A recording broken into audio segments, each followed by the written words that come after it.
Today on episode number 320 of the Teaching in Higher Ed podcast, Jessie Stommel's back, this time to talk about how to be together in learning online. Produced by Innovate Learning, maximizing human potential.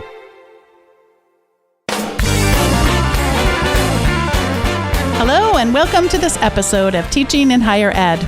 I'm Bonnie Stachowiak, and this is the space where we explore the art and science of being more effective at facilitating learning.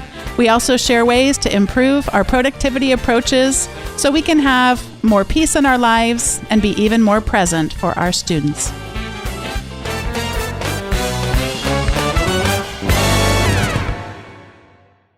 I'm grateful to be welcoming back to the show today, Jessie Stommel. He's a Digital Learning Fellow and Senior Lecturer of Digital Studies at University of Mary Washington. He's also the co-founder of Digital Pedagogy Lab, which is actually happening if you're listening to this episode when it airs, and Hybrid Pedagogy, the Journal of Critical Digital Pedagogy. He has a PhD from University of Colorado Boulder. He is co-author of An Urgency of Teachers, the Work of Critical Digital Pedagogy, and also has a new book coming out, a collection, Critical Digital Pedagogy. Jessie, welcome back to Teaching in Higher Ed. It's good to talk to you again, Bonnie. Before I titled this episode, which is to say never, because I have yet to title this episode, I saw a tweet of yours and I realized, of course, I probably already could have told you this, but that the title for today's episode will not contain the word resilience in it. And you have a whole list of words that you would prefer not to hear for some time. Would you mind reading us your list of words? Yeah, I've been reading so much over the last few months, and I've been on so many different shows like this one, and I've been asked questions, and I love everyone who's asked me these questions, and I recognize where these words come from, and I recognize where the need to say them comes from. So I certainly don't demonize anyone who uses these words. But I've heard these words so much that it's forced me to sort of think about like what's underlying these words. And the words that I said words I'd prefer never to hear again after the first half of this year. The word pivot, the word resilience, the word unprecedented, continuity, silver lining, new normal, reopening, socially distanced haircut, liability waiver, and Zoom. And I'll just take one for example, like the word silver lining. I will say that almost every podcast that I've been on over the last 3 months has asked me some version of the question, so what's the silver lining in this? Or what's the opportunity? And my response has been some version of not to push back on the person asking, because we feel like we need that. We need some moment of hope. But I believe there is actually something different between a silver lining and hope, or an opportunity and hope. What this is right now is it's an opportunity for people to die. And when people ask that question, I have to be really honest. That's what we're facing. There isn't a silver lining. There isn't an opportunity. We can still have hope. And we can still have, as Paulo Freire or Bell Hooks writes, a critical hope. But I don't think we can talk about this moment as being an opportunity. When you look around and you see people dying, tens of thousands, hundreds of thousands of people dying, this is not a moment of opportunity. And so that's what I sort of feel beating under the surface of these words, is this desire to have something like a new normal. We don't have a new normal. We have a new catastrophe. We have a new catastrophe each day. And so I think it's really important for us to sort of pause as human beings and look at the words we're using and ask ourselves, like, what's actually going on? And we're using these words because we have to grasp at anything that helps us get up every morning. But I think it is important for us to inspect and interrogate the kinds of words we're using and the kinds of way that we're thinking about our approach to all of this.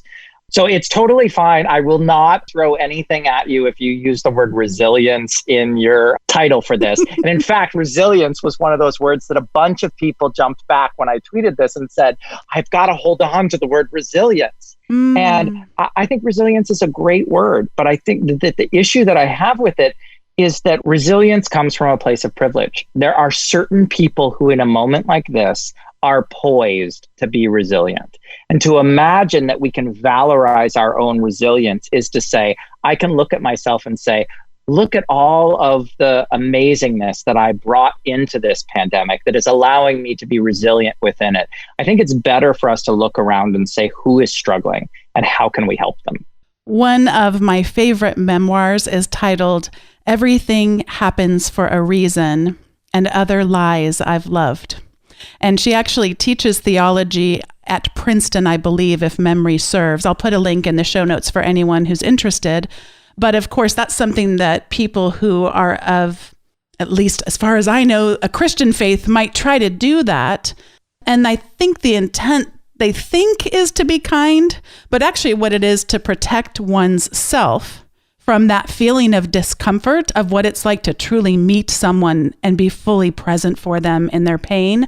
And as I look through this list of words, I see it as words that we use in similar ways to try to protect ourselves from having the real conversation and really naming things. I have a colleague I spoke with yesterday, and she had a miserable experience that I won't get too specific about, but having to do with promotion and tenure, et cetera, so I don't get too specific here. And I have a miserable story that I have not told on the podcast for what might be obvious reasons, but it was a pretty miserable experience for my own, this is 10 years ago or more, related to promotion and tenure. So someone might say to me, oh, look at that silver lining that you have from that absolutely horrible experience. And I did find it better talking to other people and having a sense of normalcy to go, oh, I didn't have to experience that humiliation of that this has only ever happened to me, and that shame that came from that experience. So the silver lining I take away to be able to enter into that conversation with her yesterday, but I don't want to hear about silver linings. And so much of this, I don't know if that resonates with you, Jesse, but in terms of these are so many things where we're trying to say the proper thing, because I can't just get raw with you. And like you said, it's just awful. It's just awful. And sometimes we need someone to let us name something, to let us just name it and say, that is just awful. Like you said, people are dying. Yeah. And people will die. The words that I want to hear, and it's not because I do study horror film in a past life. So catharsis is something that I find extraordinarily valuable. But that's not what's motivating this. The words I want to hear are struggle and trauma. And the reason I want to hear those words is because I want us to be able to name what the experience we're actually having. And I want us to be able to recognize and acknowledge that when we are making it through or surviving or feeling resilient, there are people around us who aren't. And at those moments, it's not like we need to drag ourselves down. It's that we need to look around and figure out, okay, now who can I help? With whatever energy I have left, who can I help? You can be of great help to us today, Jesse, because we have some questions for you. I say we. I normally don't write questions, and I don't have written questions in front of me, but I did pose some topics that I was hoping to talk with you about today. And when I say we, I'm referring to people that we both follow on social media that had really encouraged me to ask about these things. So where I hear faculty really struggling, I see in two areas, around place and around time. And they both have to do with this just feeling that so many of us love of being together in community, in a learning community. And so the two questions, and I'll let you kind of go on both of them, is how do we be together? How do we have maybe not the same, but a similar feeling that we get when we're in person, and then also when we're not at the same time? And by that, I mean, we're not all showing up on a web conference at 3:00. Some of us might not join in that. Can I ever have that experience of being together in a learning community when I'm both not in the same space and in the same time? I think in the midst of all of this, when people have talked about things like continuity, when they've talked about things like, let's create an equivalent experience. I almost added the word equivalency to my list. One of the things that has been valorized in that, two of the things that have been valorized are the two that you mentioned, which is in-person experiences and synchronous experiences. Those are phrases also that I considered putting on that list, mostly because I feel like they're things we need to interrogate and ask ourselves, what do we mean by in-person? What do we mean by face-to-face? What do we mean by togetherness? And how do we experience that? And how do we get to a place of feeling that with students and with our colleagues? I will say that I'm with you right now, and I feel togetherness. I feel in-personness. I feel face-to-faceness. It isn't us being in the same room that achieves that. And the wonderful thing right now is neither of us has to wear masks. We are at a distance from one another. We are, in a sense, socially distanced, and yet also together. And there are ways of creating learning experiences where you can have that, where you can still have that feeling of being with. And I think that that's what we want. We want that feeling of being with, because education, it's a little different. I mean, learning and education, there's a little bit of a difference between them. I would say ultimately that learning is something we're all doing all the time, constantly, especially my 3-year-old. Education is something that we do together. It's a social experience. It's a structure that we build so that we can do learning with each other. And not just teachers with students, but students with students, learners with learners, teachers with students, teachers with other teachers. So we create education so that we can do this work together. I don't feel like we've lost that. And I love being in a room with people. I think that there's something that you have when you're in a room with people that is important. It's that sense of kind of high resolution, that sense of being able to see the pores in people's skin. And sometimes I fetishize the pores in people's skins. I'm not sitting and looking at people's skin and looking at their pores. It's about being able to see sort of the very small and minute things that are happening, the very small nonverbals that are happening. We get some of that across a video medium, but it gets reduced extraordinarily. And so we have to figure out how we see that, like how we pay attention to the small gestures that you make.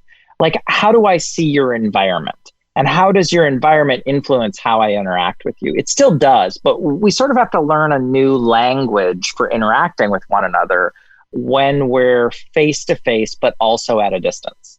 You and I have the benefit of only ever having really known each other this way.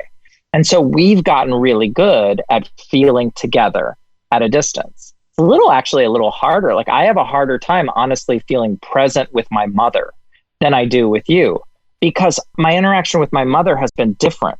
There's something different that I expect from that interaction. And if we talk about time, like I think we fetishize this idea of synchronicity, that we would be together at the same time, and that it wouldn't be possible to feel community or togetherness unless we were interacting simultaneous. We sort of all know, well, not necessarily all of us, well, maybe all of us. We all know that that's not true. There's a sense of simultaneity when we text message one another. Even if the person doesn't write us right back, even if we have to wait minutes before we see. And I remember when I used to write letters to my friends, and I used to handwrite, and then I used to type letters, and they would take a week to get back to me. There was a simultaneity. There was a sense in which, like, when I was reading that handwritten letter, that I was sitting with that person. And in that moment, I was engaging with them. Sean Michael Morris said an amazing thing in our office hours today. He said, there's no such thing as asynchronous. Everything is synchronous, because in the moment, you are having a synchronous experience. Like, I'm sitting with those words. I'm hearing that person who wrote me that letter speak to me. So I think what we need to do is just recognize that those things don't go away. It's different, and we have to find ways to find them again with certain people. But what I need to do is when I'm talking to my mom, I need to think about you, Bonnie, and think about how I've connected with you, and say, that's what I need to be looking for in her. I need to stop expecting that I'm going to see something else. Our daughter is 6 years old, and I only mention that to give anyone listening some context.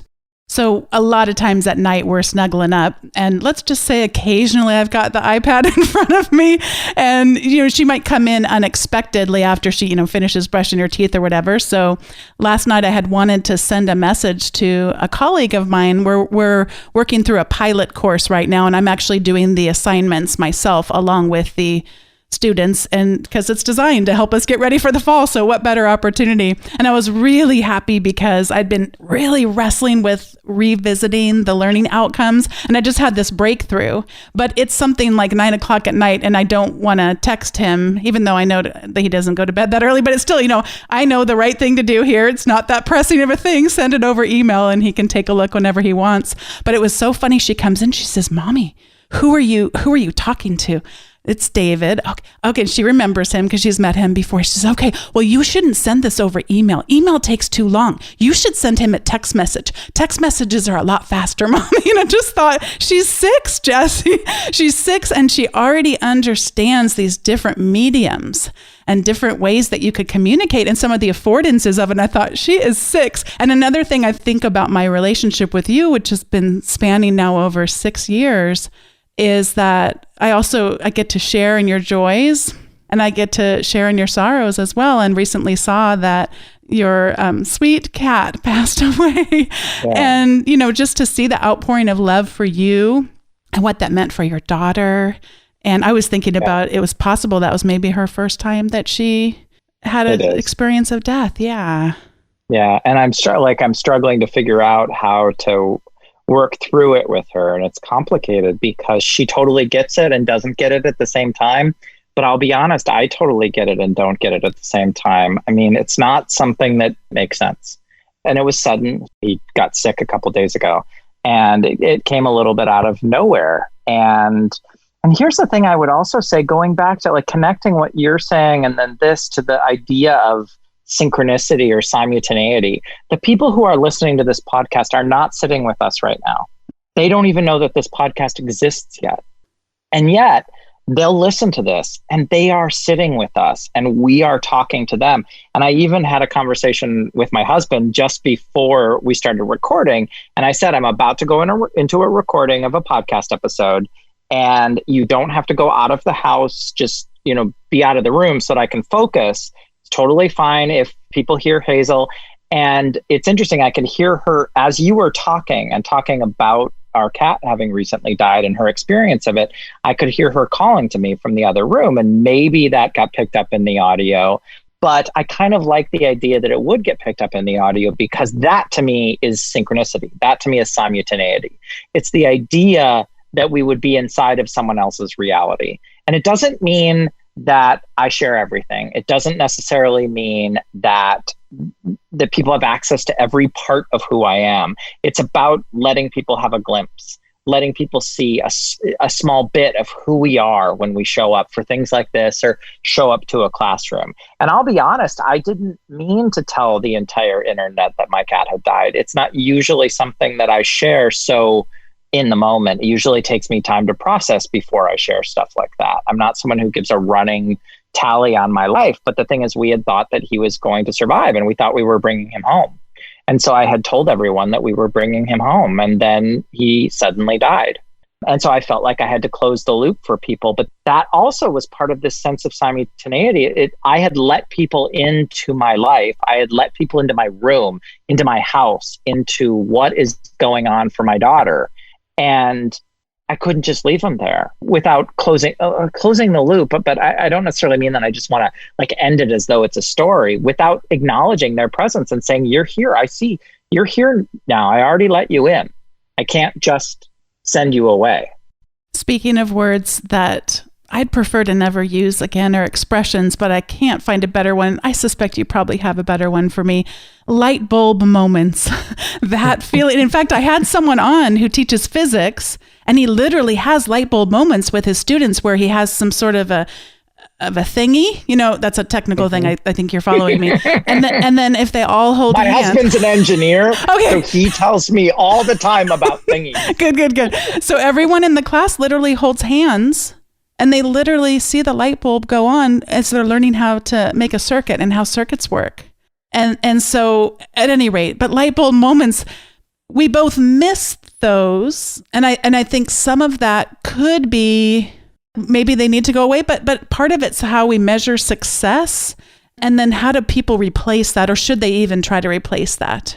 Well, that's fascinating, because when you're in the room with a person, and when you're in the room with a person for a sustained period of time, you start to pay attention to all kinds of small, again, nonverbal, small gestures, subtle movements. And you see things like epiphanies, and you see them register as a series of things. And, we know what an epiphany feels like. And that's the word I like, epiphany. I like that much better. But I feel the hairs stand up on the back of my neck, and I pause and I stutter and my eyes look off to the side. There's all these sort of subtle things that our bodies might do to register having a real epiphany. And when we're in a room with each other, we see such high resolution that we're paying attention to all of those little details. And there's a way in which when we move online, we feel a sense of loss. We feel, especially when we move suddenly online, like we did in the spring, this idea of the pivot to remote learning, we feel suddenly a sense of loss because we used to be able to see that and now we don't know how to see it. And the truth is, something like an epiphany is really hard to see online because it's so many small variables. And how do you add up the small variables of the ones and zeros of interactions via a digital interface to add up to an epiphany? And I guess I would say that the second that we go online, what we immediately have to start doing is narrating our experience to each other. We have to start making our listening visible and start making what might be otherwise invisible visible. We have to start describing more how we're feeling, what's happening in our bodies, what we're seeing, what we're feeling.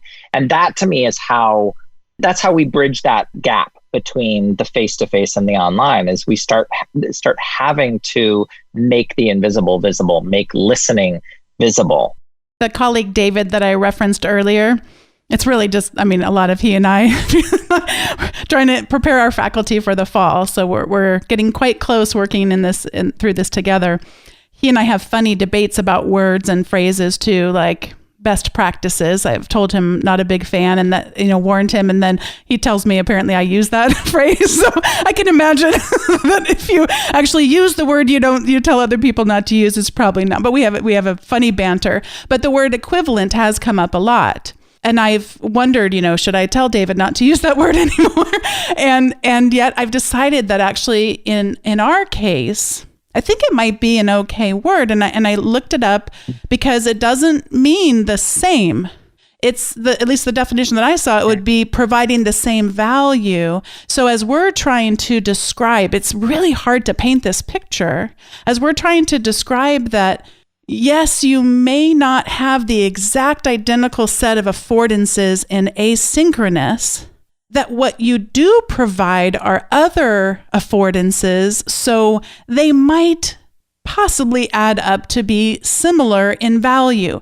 So, for example, if a student were to get COVID and weren't able to engage in whether that's live in person, which some of them really want that experience, or whether that's live on a web conference, then that they could still continue with their education and have that rich feedback from you that, maybe, I don't know. I'd love to hear you talk about equivalent. And should you tell David, Yeah. He's listening, he listens. So you could just tell him, David, I need you to stop. Hi, Dave. Interestingly, now that we're talking about words, I heard you use the word live. And I've used the word live, and I've used it in the exact same way that you just used it. But immediately I find myself going, gosh, that's an interesting word. Yeah. To distinguish between live and what? What else is it? Is live and in person? What's the opposite of live and in person? Dead and far away? And is that what we're really talking about when we talk about online or we talk about remote?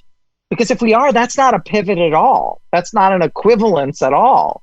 It's certainly not an opportunity. It's something else. But if I think about the word equivalent, I think that the issue, and I interestingly put the word equivalent on my list.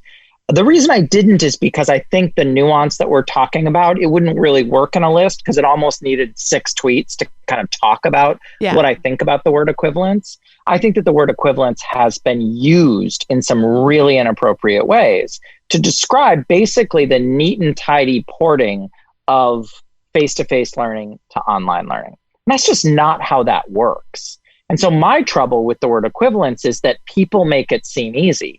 And my also problem with the word equivalence is I think too often it means same. Too often people just mean same. And the sort of much more nuanced version of equivalence like that you're talking about, immediately I say, well, gosh, now I want to like the word equivalence a little bit more, because if Bonnie tells me that's what it actually means, let's reclaim that word and let's actually let it mean what it really means, which is to take something very different and find a way. And the words I tend to use is I tend to use words like translate. Translate has a really complicated set of connotations that I think are really useful. I don't like the word transfer. I don't like the word pivot. I don't like the word move, because that's not really what it feels like. The word translate has a much deeper resonance for me that feels more accurate, which is that these are two spaces, they're two languages, they're two cultures, they're two, and more than two.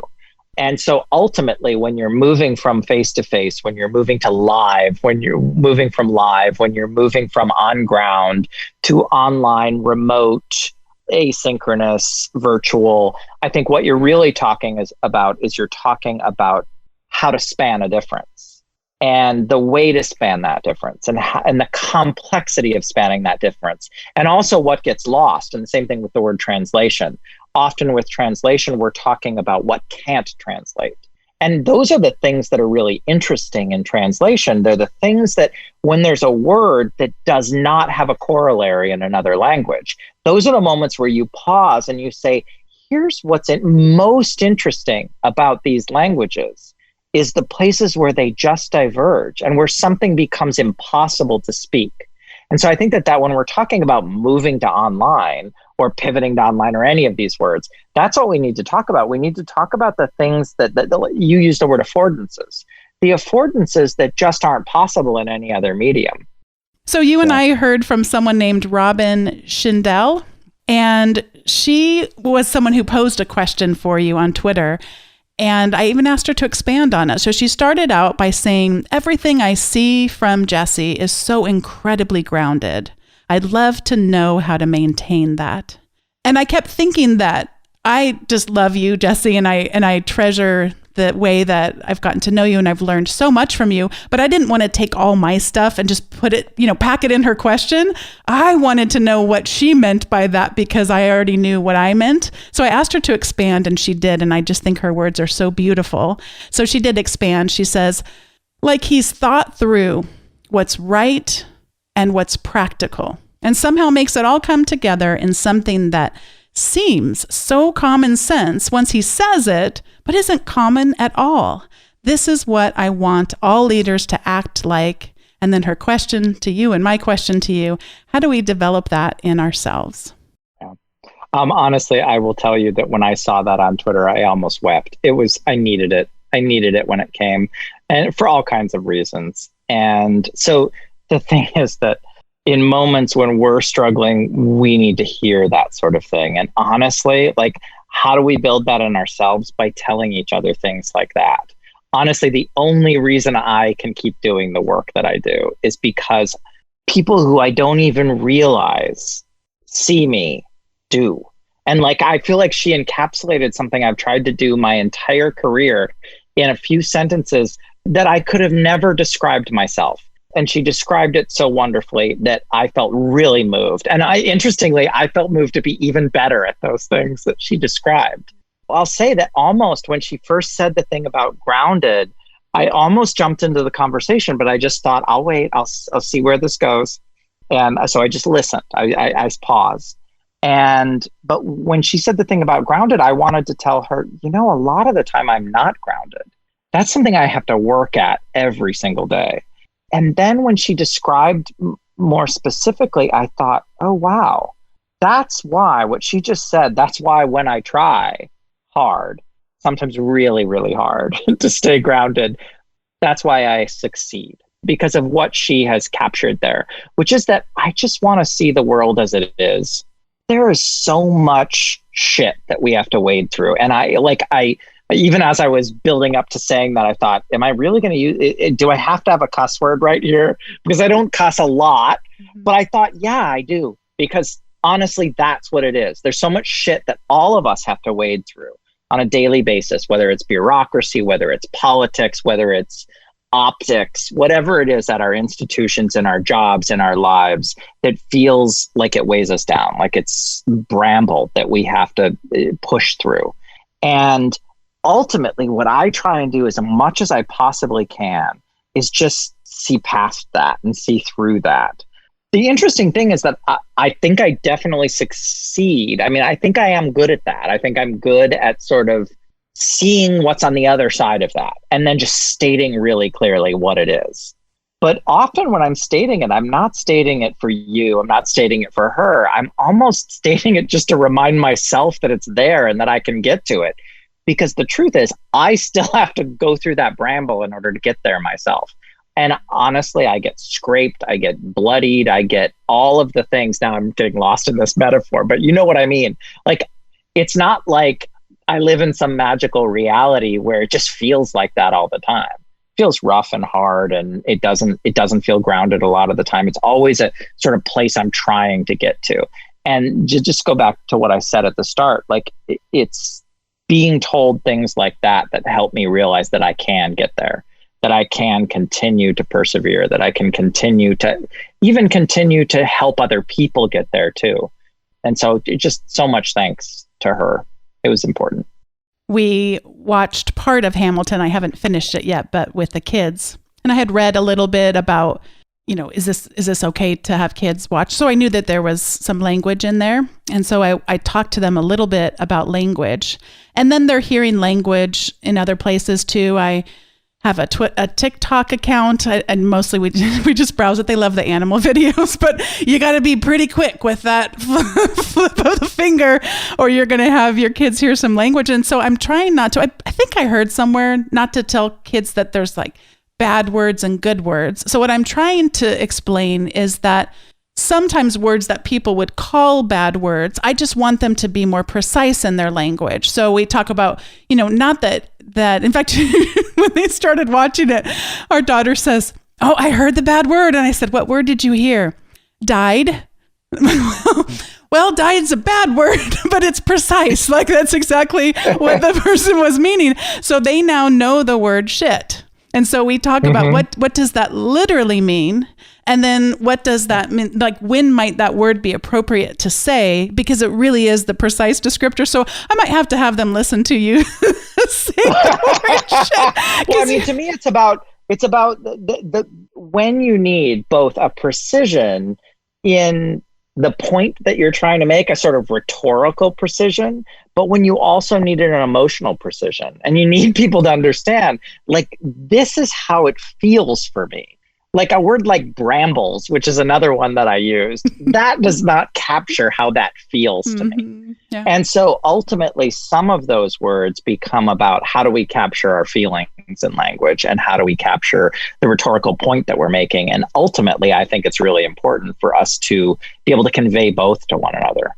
Yeah. And back to our earlier conversation, some of the words you'd prefer never to hear again after the first half of this year, that they lack that preciseness that you just described. This is the point in the show where we each get to share our recommendations. And for the first time, dun, dun, dun, ever, I'm going to share my recommendation and then ask you some questions about it, because one of the reasons why I read it is because you had recommended it many, many moons ago. So I'd like to recommend Teaching to Transgress. It's been recommended more than anything else ever has been on this show. So many people that I deeply admire have read this book. And so I have a little bit of a confession. Why am I waiting, 6 years to read this book? Part of it is people recommend books, and sometimes I'll pick them up, and I do feel a little bit like I can't, my brain's not big enough I can't enter in. I'll go like, I'm not smart enough for this book or whatever. But I mean, as many people as recommended it, it took me a long time to get here. And I found it to be, in case anybody has that feeling about it, she's such a she's cited so many places, it might seem like she would be inaccessible, but I found that to be quite the opposite. And it was really funny because one of the things that's come up on the podcast many times is something that I had never heard about before interviewing people. And sometimes when I'm interviewing people, someone might use a word that I don't understand. And sometimes I really want to ask them about it. Tell me more about that. One of the words that came up that always has kind of scared me is embodiment. Because when someone would say that, I knew that they were saying something very important and oftentimes very personal. But I didn't like, I don't really, I mean, I always say body, the word body is in there. Like I can kind of follow you, and I don't want to take us off on this whole thing, but I have always been curious about that. So lo and behold, she writes about, it's practically an entire chapter in there. So she says, believing this, individuals enter the classroom to teach as though only the mind is present and not the body. And I knew right away, she's talking about this thing that I want to know more about. How interesting. And she's doing it in a way I can totally understand. And then she goes even deeper. So she says, when I first became a teacher and needed to use the restroom in the middle of class, I had no clue as to what my elders did in such situations. No one talked about the body in relation to teaching.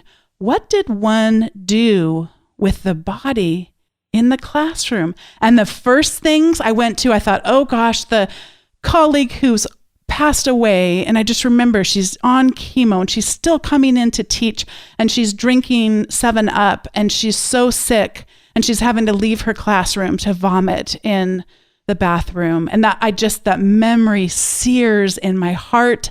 But man, I just thought, this is, the conversation around it. So I want to hear from you, Jesse. What's a memory you have in your own teaching of either being asked or being expected to teach as though only your mind was present and not your body? It's a really good question. And ultimately the answer is going to sidestep your question a little bit. And it's partly to concur with Bell Hooks, which is to say that every teaching experience I've ever had, I'm asked to teach without my body. And I think that that's particularly an experience that marginalized folks feel every time they walk into a classroom, like they're expected to leave their bodies at the door. They can't possibly, and yet they're simultaneously expected to. And so they're in this weird conundrum.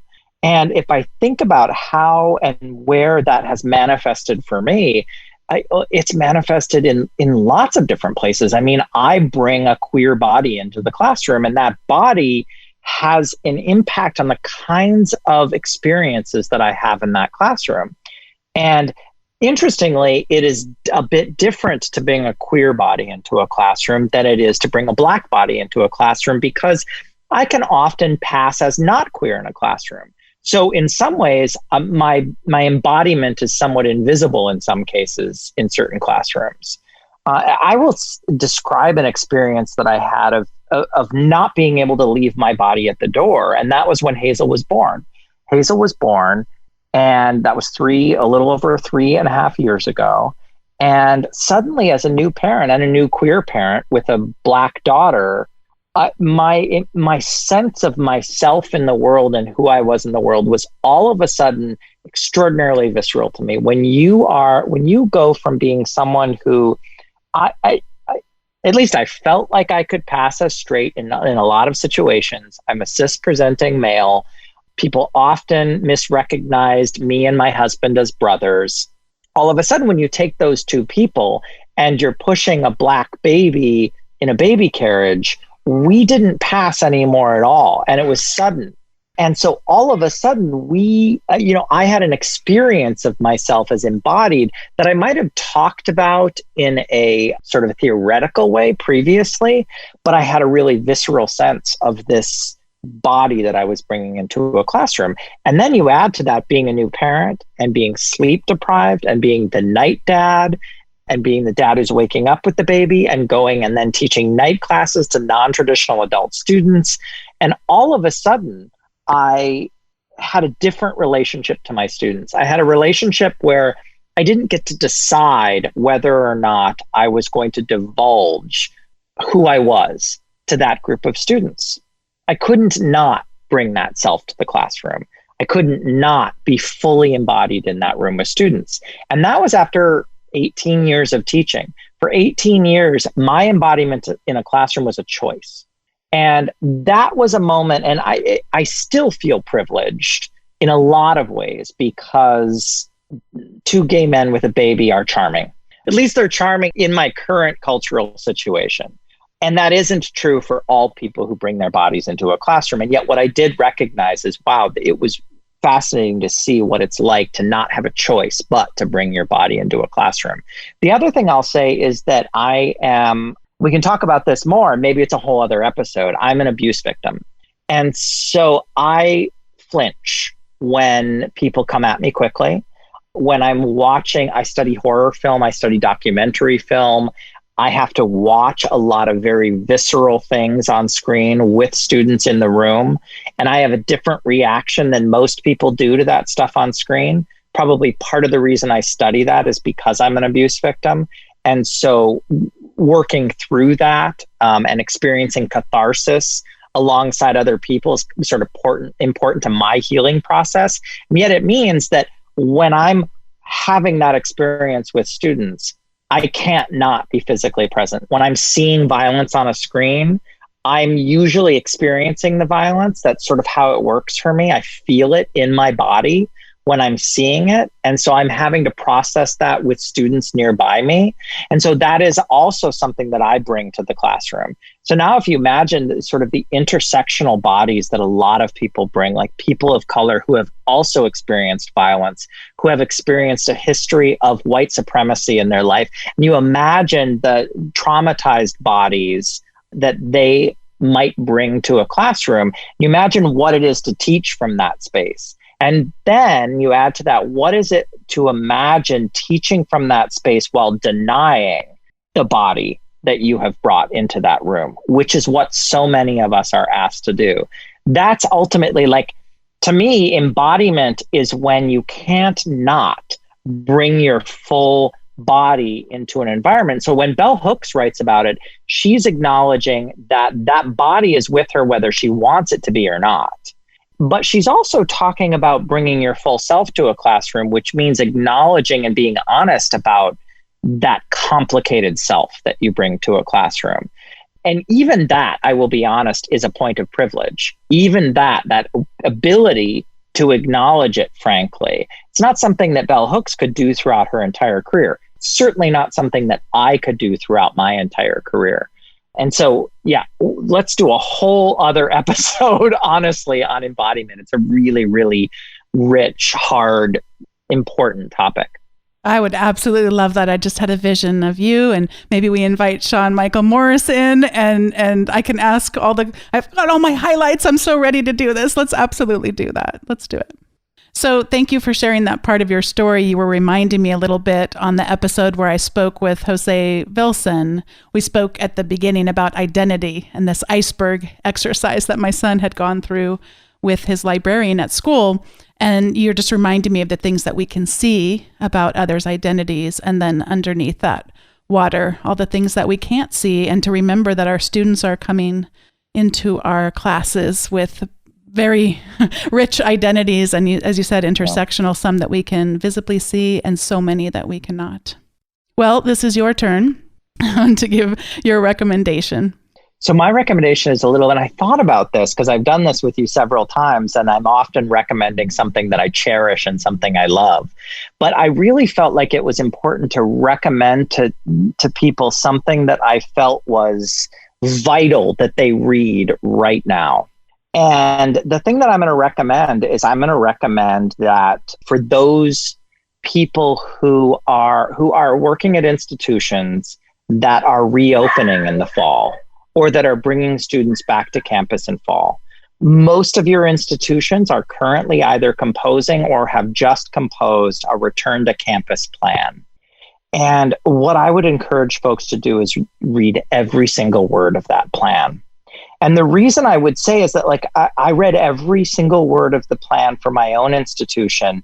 And it was the sort of thing that I can imagine a lot of people reading 4 paragraphs of and then just sort of setting it aside.